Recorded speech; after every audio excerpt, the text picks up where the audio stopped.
Anna stood at the edge of what used to be her life, watching the last flames flicker through the twisted metal that had once been her greenhouse. The morning air was thick with smoke and the bitter smell of burned dreams. Everything she had built over the past 8 years was gone. Her small organic farm, the little house her grandmother had left her, even the hand-painted sign that read Green Valley Gardens, all reduced to ash. And memories. She clutched her phone with trembling hands, staring at the insurance company's message. The claim would take months to process, and even then the payout might not cover half of what she'd lost. Her savings account held barely enough for 2 months of basic expenses. At 29, she was starting over with nothing but the clothes on her back and her faithful border collie, Max, who sat beside her looking as lost as she felt.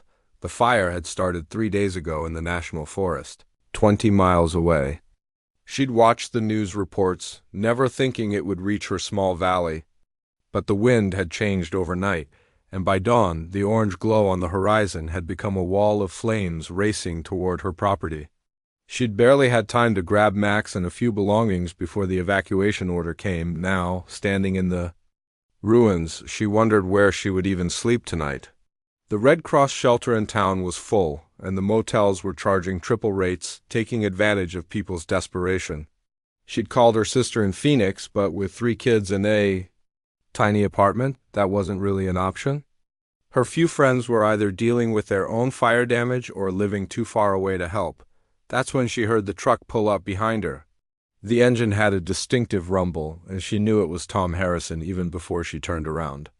She'd seen him around town for years, but had never really talked to him.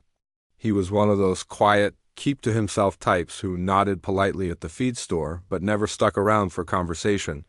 Tom climbed out of his dusty pickup, his boots crunching on the debris-covered ground. He was tall and lean, with the kind of weathered face that comes from years of working outdoors. His dark hair was hidden under a well-worn cowboy hat, and his blue eyes held a sadness that seemed to go deeper than sympathy for her situation. "Anna," he said, his voice rough from what she assumed was smoke inhalation. "I'm real sorry about all this." She nodded, not trusting her voice. If someone was kind to her right now, she might completely fall apart, and she wasn't ready for that yet. Tom surveyed the damage, his jaw tight. Fire department said it jumped the creek around midnight, moved fast after that. "Too fast," Anna managed to say. "I thought I'd have more time." They stood in uncomfortable silence for a moment. Tom wasn't much of a talker under normal circumstances, and this was about as far from normal as things could get. Max wandered over to sniff at Tom's boots, and Tom bent down to scratch behind the dog's ears. "You got somewhere to stay?" Tom asked finally. Anna shrugged, trying to appear more confident than she felt. "I'm figuring it out."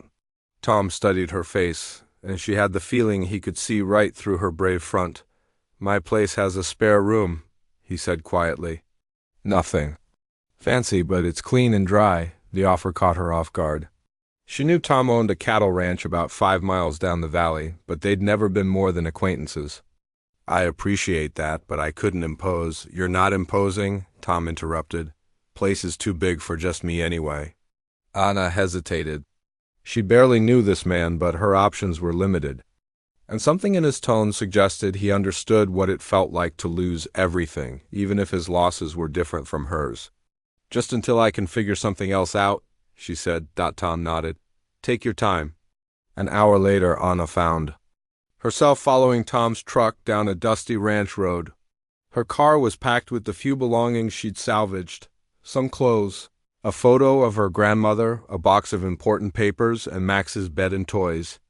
It wasn't much to show for 8 years of hard work. Tom's ranch house was a single-story building that had probably been white once but had faded to a dusty gray. The porch sagged slightly, and the yard was more dirt than grass. It looked like a place where someone lived, but wasn't really living. "Come on in," Tom said, carrying her suitcase up the front steps. The inside of the house was dim and cluttered. Mail was scattered across a kitchen table that looked like it hadn't been properly cleaned in months. Empty beer bottles lined the counter, and the air smelled stale. Anna tried not to let her surprise show on her face. "Sorry about the mess," Tom muttered, quickly gathering up some of the bottles. I wasn't expecting company. It's fine, Anna said. Though she wondered what she'd gotten herself into, Tom led her down a narrow hallway to a small bedroom. The bed was made, but everything else about the room felt unused, as if it had been waiting for someone who never came. There's towels in the bathroom, Tom said, hovering awkwardly in the doorway.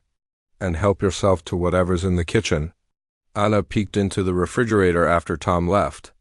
It contained beer, leftover takeout containers, and not much else.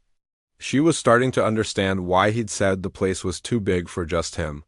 It felt like a house where someone was hiding rather than living. That first evening they ate dinner in near silence. Tom had picked up Chinese food from town, and they sat at opposite ends of the cluttered kitchen table, making awkward small talk about the weather and the fire damage. Anna learned that Tom had lost some pasture land to the fire, but his house and barn were safe.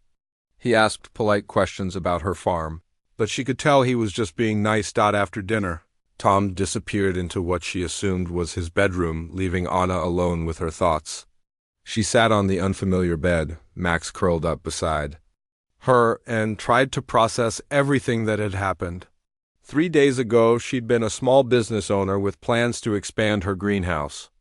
Now she was homeless, staying with a stranger who seemed almost as lost as she was. Around midnight, she heard footsteps in the hallway. Through the thin walls, she could hear Tom moving around, the creak of floorboards and the sound of a chair being dragged across the floor, then silence. She lay awake wondering if he was having trouble sleeping too, or if this was normal for him. The next morning, Anna woke to find Tom already gone. A note on the kitchen counter said he was checking on the cattle and would be back by lunch. She made coffee and stood on the porch, looking out at the vast ranch land that stretched toward the mountains. It was beautiful in a harsh, lonely way. She wondered how long Tom had been living out here by himself, and why a man who seemed decent enough had ended up so isolated. When Tom returned, he found Anna had cleaned the kitchen and made sandwiches for lunch. He seemed uncomfortable with her efforts to help, insisting she was a guest, not a housekeeper. But Anna had noticed the way he'd looked at the clean counters, like he'd forgotten what order felt like, that afternoon. While Tom was working outside, Anna explored the house a bit more. In the living room, she found a framed photo on the mantel. Tom with a pretty woman with dark hair and a bright smile. They looked happy, relaxed, like people who had their whole lives ahead of them. The photo was the only personal touch in the entire house, and Anna realized she'd stumbled onto something important. That evening, as they sat on the porch watching the sunset, Anna finally asked the question that had been bothering her all day. How long have you been living out here alone? Tom was quiet for so long that Anna thought he might not answer. Finally, he said, about 1.5 years. That's a long time to be by yourself. Tom's hands tightened on his beer bottle. Sometimes that's the way it has to be. Anna wanted to ask more, but something in his tone warned her not to push. Instead, she sat in the growing darkness, listening to the sounds of the ranch settling into night, and wondering what had happened to the happy couple in the photograph. Anna had been staying at Tom's ranch for almost a week when she started to notice the patterns. Every morning, Tom would leave the house before sunrise, even when there wasn't much work to be done. He'd return for lunch, eat quickly without much conversation, then disappear again until well after dark. It was like he was avoiding his own home. She also noticed that the mail never got opened. Every day, more letters and bills piled up on the kitchen counter, and Tom would walk past them like they didn't exist. The refrigerator stayed nearly empty except for beer and the occasional takeout container. When Anna offered to go grocery shopping, Tom would give her money but insist on driving to town himself, as if he didn't want her to hear what people might say. The house felt like a museum of someone else's life. In the bedroom she was staying in, Anna found women's clothes still hanging in the closet. The bathroom had 2 toothbrush holders but only 1 toothbrush. The kitchen had matching dishes for 2, but Tom only ever used 1 plate, 1 cup, leaving the rest untouched in the cabinets. On Thursday morning, Anna was cleaning the kitchen when she heard Tom on the phone in the living room. His voice was tense, strained in a way she hadn't heard before. "I already told you I'm not ready to deal with that yet," he was saying. "Just leave it alone, okay?" There was a long pause, then Tom's voice got sharper. "Because it's none of your business, that's why. When I'm ready, I'll call you." Anna heard the phone slam down, then the sound of Tom's boots heading toward the back door. A few minutes later, she saw him walking toward the barn, his shoulders rigid with anger or pain. That afternoon, while Tom was out checking fence lines, Anna decided to walk into town. She needed to call her insurance company again, and the cell service was better near the main road. The walk gave her time to think about her situation, which was getting more complicated by the day. The insurance adjuster had finally returned her call, but the news wasn't good. The payout would be 60% of what she'd claimed, and it would take at least 3 more months to process. Even if she got every penny, it wouldn't be enough to rebuild her greenhouse and replace all her equipment. She was starting to face the reality that her farming dreams might be over. Betty's cafe was the kind of place where everyone knew everyone else's business, and Anna had barely ordered coffee before Betty herself came over to chat. Betty was in her 60s, with gray hair and kind eyes, and she'd been serving coffee and gossip in equal measure for 30 years. "How are you holding up, honey?" Betty asked, settling into the booth across from Anna. "That fire was just terrible. I heard you lost everything." Anna nodded, not trusting herself to say much. Betty's sympathy was genuine, and Anna was still too raw to handle much kindness from strangers. "It's good that Tom's looking after you," Betty continued. "That boy needs someone around. He's been living like a hermit ever since." She paused, seeming to catch herself. "Since what?" Anna asked quietly. Betty glanced around the cafe, then leaned forward. "Since he lost Rachel, his wife, about 1.5 years ago now. Car accident on that bad curve by Miller's Creek. She was coming back from town with groceries when it happened." Anna felt her stomach drop, the photo on the mantel, the women's clothes in the closet. Tom's desperate isolation suddenly made sense. "He loved that girl something fierce," Betty continued. "They'd been married 5 years, and she was the light of his life. After she died, he just shut down, stopped coming to church, stopped socializing, barely comes to town except when he has to. People have tried to help, but he won't let anyone get close." Anna thought about Tom's behavior, his reluctance to accept help, the way he seemed to be punishing himself by living in chaos. What was she like? Rachel? Oh, she was a sweetheart. Worked at the library, always organizing community events. She had a way of bringing people together, you know? She kept a garden behind their house, grew the most beautiful flowers. Tom used to joke that she could make anything bloom. Betty's expression grew sad. After she died, he let the garden go to weeds. Breaks your heart to see it now. When Anna walked back to the ranch that evening, she saw Tom sitting on the porch, staring out at the mountains. He had a beer in his hand, but it looked untouched. She sat down beside him, not saying anything at first. "Betty told me about Rachel," Anna said finally. Tom's jaw tightened, but he didn't respond. "I'm sorry," Anna continued. "I can't imagine how hard that must be." "People keep saying that," Tom said quietly. "But they don't really know. They think they do, but they don't." Anna waited, sensing he needed to talk but didn't know how to start. "We had plans," Tom said after a long moment. "Real plans. Rachel wanted to expand the ranch, maybe start a bed and breakfast. She had all these ideas about hosting weddings out here, using the barn for receptions. She could see things I couldn't see." His voice cracked slightly. "The night she died, she was driving to town because I'd forgotten to pick up groceries. We were supposed to go together, but I got caught up fixing a water pump and told her I'd meet her for dinner at the cafe. She never made it." Anna felt tears prick her eyes. "It wasn't your fault, Tom, wasn't it?" Tom's voice was bitter. "If I'd gone with her like I was supposed to, if I'd remembered the damn groceries, if I'd put my wife before a stupid water pump, you couldn't have known what would happen." Tom finally looked at her, and she saw the depth of his pain.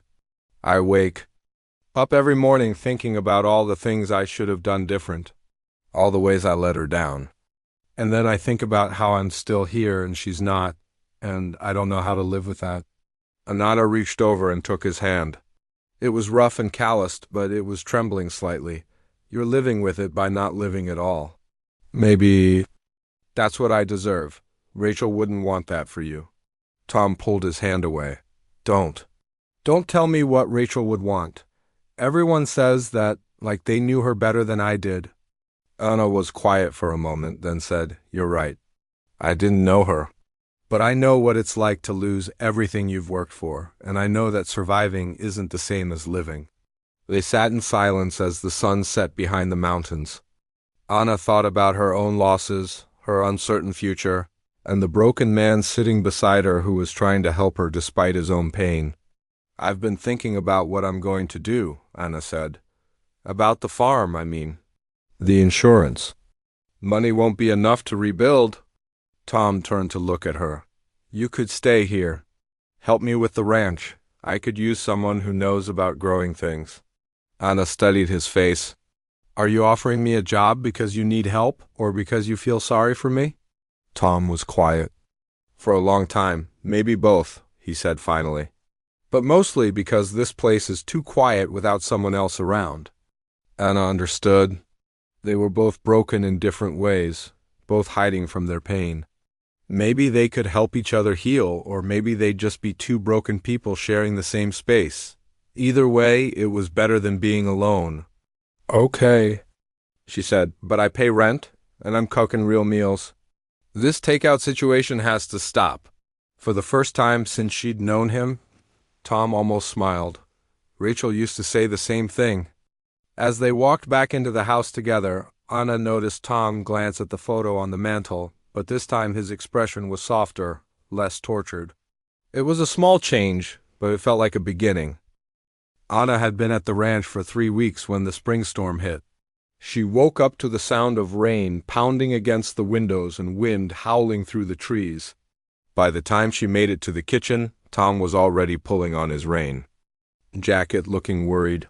Part of the barn roof's been loose for months, he said, grabbing a flashlight. This wind's going to tear it right off. Anna looked out the window at the sheets of rain. You can't go out there alone. It's too dangerous. I've been handling this place by myself for over a year, Tom said, but his voice lacked conviction. Well, now you're not by yourself, Anna replied, pulling on her boots. I'm coming with you. Tom started to protest, but Anna was already heading for the door. She'd grown up on a farm and knew that sometimes you had to work in bad weather, whether you wanted to or not. The barn was a mess. Part of the tin roofing had peeled back like a can opener had gone through it, and rain was pouring in on the hay bales below. Tom stood in the doorway, looking overwhelmed.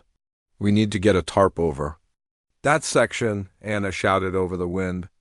Then we can move the hay to the dry side.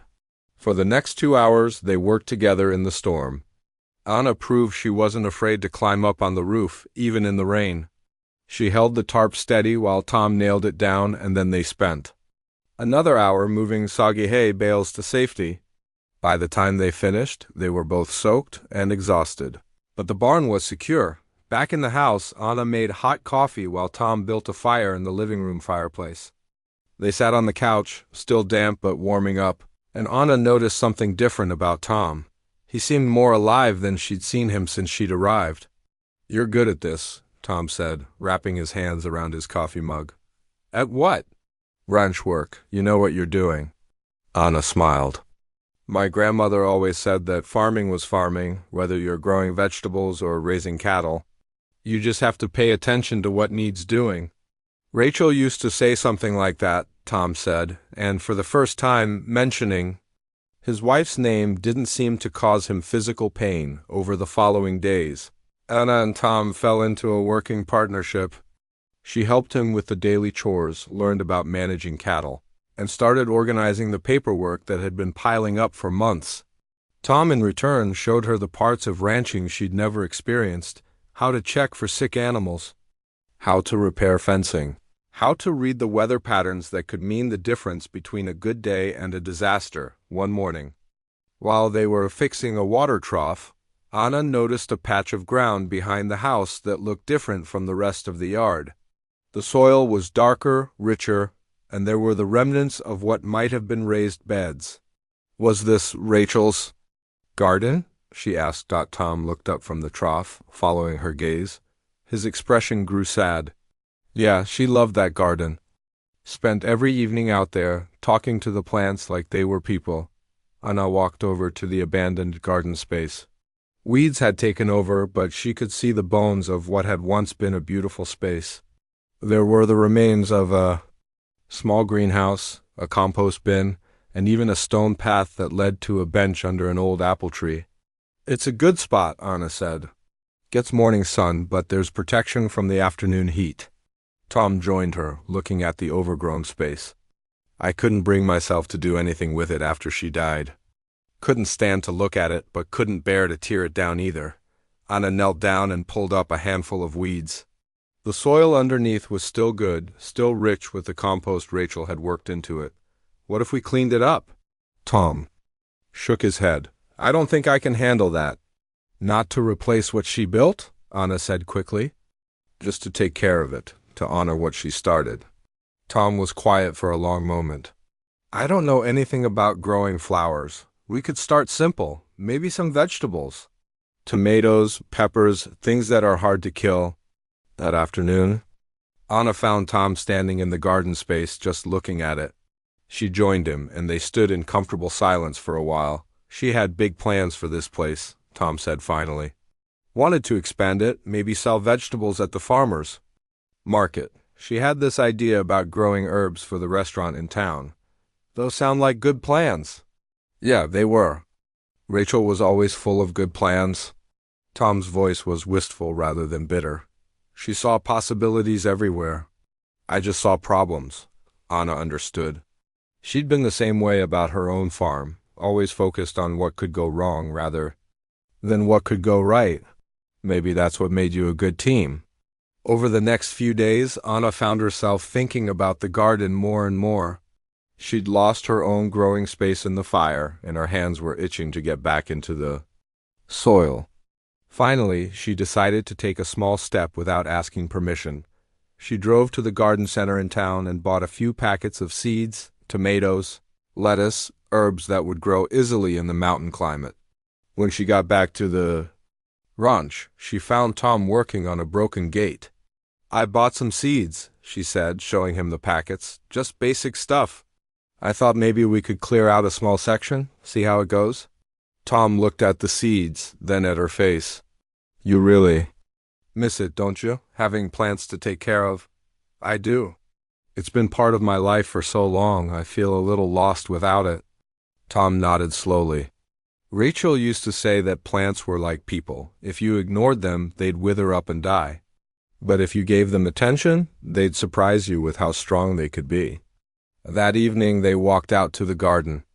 Together, Tom had found some tools in the barn, a shovel, a rake, and a hoe that looked like they hadn't been used in months. Anna chose a small section near the old greenhouse and started pulling weeds. I can't promise I'll be much help, Tom said, watching her work. You don't have to be, Anna replied. Just keep me company. But after a few minutes, Tom picked up the rake and started clearing debris from the stone path. They worked in comfortable silence as the sun set behind the mountains. Anna found herself humming while she worked, something she hadn't done since before the fire, when they finally went inside. Both of them were dirty and tired, but there was something different in the air between them. They'd created something together, even if it was just a small cleared patch of ground. Rachel would have liked you, Tom said as they cleaned up for dinner, and I looked at him, surprised by the observation. Why do you say that? Because you see possibilities too. And because you're not afraid to get your hands dirty to make them happen. That night Anna lay in bed thinking about the day. For the first time since the fire, she felt like she was moving forward instead of just surviving. And Tom seemed different too, more present, more engaged with the world around him. Outside her window, she could hear the wind in the trees and the distant sound of cattle settling in for the night. It was a peaceful sound, and for the first time in weeks, Anna fell asleep without worrying about what tomorrow might bring. She dreamed of green things growing in dark soil, of hands working together to plant seeds, and of a future that looked different from what she'd planned, but somehow felt right anyway. The garden became their morning ritual. Every day after Tom finished his first round of checking the cattle, he and Anna would walk out to the small plot they'd cleared together. What had started as a few rows of vegetables was slowly expanding into something more ambitious. Anna had a natural way of teaching that Tom found easy to follow. She showed him how to test the soil with his fingers, how to space the plants so they wouldn't compete for nutrients, and how to tell when the seedlings needed water. Tom was surprised to discover he had a feel for it. His hands, so used to fixing machinery and handling livestock, were gentle with the tiny plants. "You're a natural at this," Anna said one morning, watching Tom carefully transplant tomato seedlings. "Rachel was right about you seeing possibilities." Tom looked up from the plants. "When did she say that?" "She didn't. But I can tell from the way you approach problems. You don't just see what's broken, you see how to fix it." For the past month, Anna had been watching Tom change in small ways. He'd started opening his mail regularly, paying bills on time, and even cleaning up around the house without being asked. He was sleeping better, too. She rarely heard him pacing the halls at night anymore. Most importantly, he'd started talking about the future again. Not big plans, but small things like which vegetables they should try next season, or whether they should expand the chicken coop. It was progress, and Anna was proud to be part of it. The first sign of trouble came on a Tuesday morning when Anna's phone rang. She'd been dreading this call for weeks, but hoping for better news than she expected. "Miss Cooper?" The insurance adjuster's voice was formal, businesslike. "I'm calling about your claim for the fire damage." Anna's stomach tightened. "Yes?" "We've completed our assessment, and I'm afraid the settlement is going to be lower than your original estimate. After depreciation and policy limits, we're looking at about $42,000. Anna felt like she'd been punched in the gut. $42,000? But my claim was for nearly $80,000. "I understand your disappointment, but the policy clearly states that equipment and structures are subject to depreciation. Your greenhouse was 8 years old, and the equipment had significant wear and tear." Anna wanted to scream. Wear and tear? She'd maintained everything perfectly, but apparently that didn't matter to the insurance company. "What about the lost income? The plants that were destroyed?" "Crop loss is covered under a separate provision, and unfortunately, your policy doesn't include business interruption insurance." "I'm sorry, Miss Cooper, but this is the final settlement." After hanging up, Anna sat at the kitchen table staring at the numbers she'd written down. $42,000. Even if she used every penny for rebuilding, it wouldn't cover half of what she needed for a new greenhouse, let alone equipment and starting inventory. She was still sitting there when Tom came in for lunch. He took one look at her face and knew something was wrong. "What happened?" he asked, sitting down across from her. Anna told him about the insurance call, trying to keep her voice steady. "I knew it wouldn't be enough, but I thought maybe I could make it work. Find a way to rebuild smaller, or ... She trailed off, not wanting to admit how hopeless it felt. Tom studied the numbers she'd written down. "What would you need to start?" "Over properly? At least 70,000, maybe 80. But that's just for the basics. It would take years to build up the customer base I had before." Tom was quiet for a long moment. "I could help." Anna looked up at him. "What do you mean?" "I mean, I could loan you the money. Or we could be partners. The ranch is doing well, and I've got savings just sitting in the bank." Anna shook her head. "I can't let you do that. You barely know me." "I know enough," Tom said firmly. "I know you're a hard worker. I know you're honest. And I know you're not the type to take advantage of someone. But what if I can't pay you back? What if I fail again?" Tom reached across the table and took her hand. "Then we'll figure it out together. That's what partners do." Anna felt tears prick her eyes. "Why would you do this for me?" Tom's expression grew serious. "Because I've spent the last year and a half giving up on everything. And watching you fight for your dreams reminds me what it feels like to hope for something. That afternoon, Anna called her sister in Phoenix to talk through the decision. Lisa had always been the practical one, and Anna needed someone to help her think clearly. "It sounds like a good opportunity," Lisa said after Anna explained the situation. "But are you sure this is just about business? You've been living with this guy for over a month." Anna looked out the window at Tom, who was working in the garden. "I don't know. Maybe it's not just about business. But I'm scared, Lisa. What if I'm making decisions based on gratitude instead of good sense? What does your gut tell you?" Anna thought about the past month, the way Tom had made her feel safe when she had nowhere else to go, how they'd worked together through problems, the quiet conversations on the porch after long days. "My gut tells me he's a good man who's been hurt badly, and that maybe we can help each other heal." Then maybe that's enough to start with. That evening, Anna and Tom sat on the porch like they did most nights, but the conversation felt different. They talked about practical things.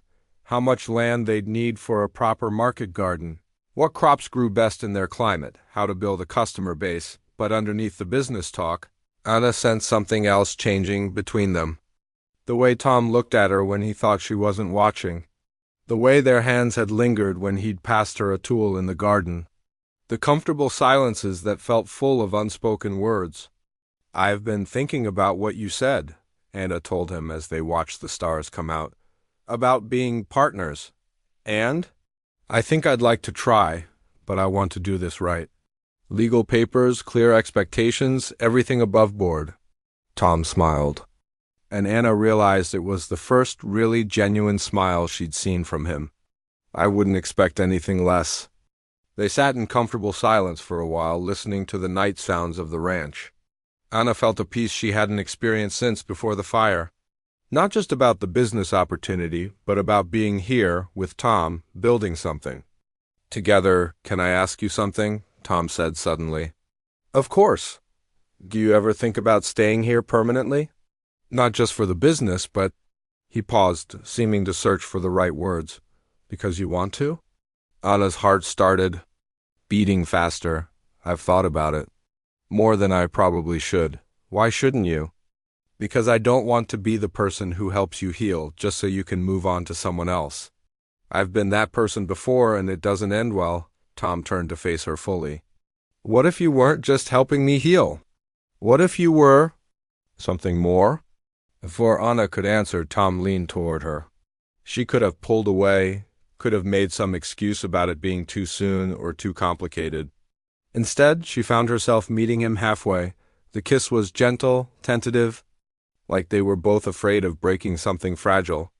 When they separated, Anna's heart was pounding, but it felt right in a way that surprised her. "I've wanted to do that for weeks," Tom admitted quietly. "Why didn't you?" "Because I wasn't sure I had the right to want anything good again." Anna took his hand, threading their fingers together. "Everyone has the right to want good things, Tom, even people who've been hurt." They sat holding hands under the stars, not talking about the future or making promises they might not be able to keep. For now, it was enough to acknowledge that something was growing between them, something as fragile and hopeful as the plants in their garden. Inside the house, Max was curled up by the fireplace, and the photo of Rachel still sat on the mantel. But somehow, Anna no longer felt like she was living in someone else's space. She was creating her own life here, with Tom, one day at a time. 3 months after their first kiss, Anna and Tom were standing in the middle of what would soon be a new greenhouse. The foundation was poured, the frame was up, and Anna could finally see her dreams taking shape again. But it hadn't been an easy road to get here. The legal paperwork for their partnership had taken weeks to sort out. Anna insisted on everything being official: contracts, profit-sharing agreements, responsibilities clearly defined. Tom seemed amused by her thoroughness, but he understood why it mattered to her. She'd lost everything once, and she wasn't going to let it happen again through carelessness. "You sure you want to put all this in writing?" Tom had asked when she'd presented him with a 10-page partnership agreement. "I trust you. It's not about trust," Anna had explained. "It's about protecting both of us. What happens if one of us gets hurt? What if we disagree about something important? What if ... She'd paused, not wanting to say the words. What if we don't work out personally? Tom had signed without another word, but Anna had seen the hurt in his eyes. It had taken her weeks to explain that protecting their business relationship was the only way she could feel safe exploring their personal one. The first real test of their partnership came in early summer, when a late frost threatened to destroy their first crop of vegetables.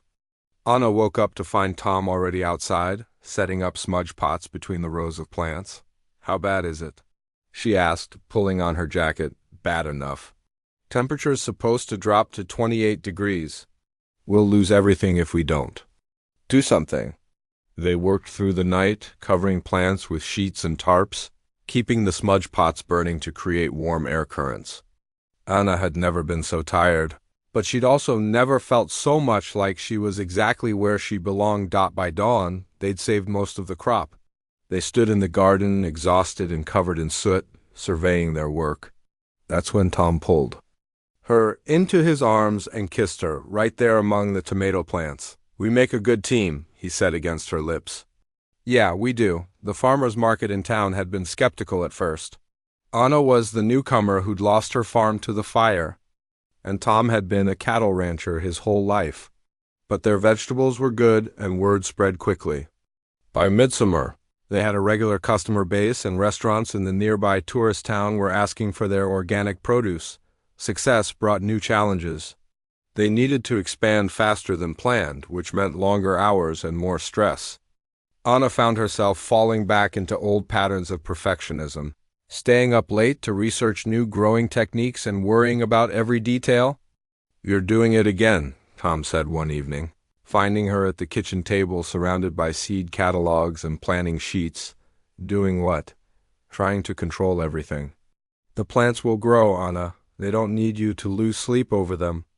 Anna looked up at him, realizing he was right. "I'm scared," she admitted. "What if I mess this up? What if I'm not good enough to make this work?" Tom sat down beside her and closed the catalog she'd been reading. "You wanted to know what, Rachel? Used to tell me when I got like this about the ranch?" Anna nodded. She'd say that plants know how to grow. "Our job isn't to make them grow, it's to give them what they need and then trust them to do what they're supposed to do." "Is that what you're doing with me? Trusting me to grow?" Tom smiled. "Something like that." By fall, their business was thriving beyond anything Anna had imagined. They'd built a small farm stand near the road, and people drove from 3 counties over to buy their vegetables. Tom had even started talking about expanding into herbs and flowers, ideas that would have been Rachel's if she'd lived to see them. The mention of Rachel no longer sent Tom into dark moods. He'd started talking about her naturally, sharing memories without the crushing weight of guilt he'd carried for so long. Anna loved these stories. They helped her understand the man Tom had been before tragedy changed him. One evening in October, Anna was working late in the greenhouse when Tom found her. She was transplanting herbs by lamplight, preparing for the following day's delivery to the restaurant in town. "You know, you can do this tomorrow," Tom said, leaning against the doorframe. "I know, but I like working with the plants when it's quiet. It helps me think." Tom stepped inside, breathing in the earthy smell of soil and growing things. "What are you thinking about?" Anna looked up at him, a handful of soil still in her gloved hands. "About how different my life is now than I thought it would be. 6 months ago, I was planning to rebuild my old farm exactly the way it was. Now, I'm here with you, doing something I never imagined." "Good different or bad different?" "Good different, really good different." Tom walked over to where she was working and knelt down beside her. "I've been thinking, too, about the future." "About—" Yes, Anna's heart started beating faster. "What about us?" "About how I want to build something permanent with you. Not just the business, but everything." Anna set down her tools and turned to face him fully. "Tom, what are you saying?" "I'm saying I love you. I'm saying I want to marry you if you'll have me. I'm saying I want to build a life here that's ours, not just mine or yours, but ours." Anna felt tears start in her eyes. "I love you too, but are you sure? Are you sure you're ready for this?" Tom reached into his pocket and pulled out a small velvet box. "I've been carrying this around for 2 weeks, waiting for the right moment. But then I realized that working beside you, building something together, this is the right moment. This is who we are. Anna opened the box with trembling hands. Inside was a simple ring with a small diamond, beautiful but not flashy. It's perfect, she whispered. It was my grandmother's. I was going to give it to Rachel, but Tom's voice caught. I think she would have wanted you to have it. She would have wanted me to be happy. Anna let Tom slip the ring onto her finger, and it felt like coming home. Yes, she said, laughing through her tears. Yes, I'll marry you. They held each other in the greenhouse, surrounded by the plants they'd grown together, planning a future that felt as solid and promising as the earth beneath their feet. The wedding was small, held in the garden behind the house in early spring. Anna wore a simple white dress and carried flowers they'd grown themselves. Tom's smile was so bright it could have powered the whole ranch. Betty from the cafe cried through the entire ceremony, and even Max seemed to understand that something special was happening. After the guests left, Anna and Tom walked through their property together. The garden was bigger now, with neat rows of vegetables and herbs stretching toward the mountains. The greenhouse was full of seedlings ready for the growing season. The farm stand had a fresh coat of paint and a sign that read, Harrison Family Farm. So what do you think? Tom asked, putting his arm around his new wife. Ready for another season? Anna leaned into him, feeling the solid warmth of his body and the promise of all the seasons ahead. I'm ready for whatever comes next. As long as we're facing it together. They stood there as the sun set behind the mountains. Two people who'd found each other in the ashes of their old lives and built something beautiful from the ground up. The future stretched ahead of them, full of possibility and hope, like seeds planted in rich soil, ready to grow.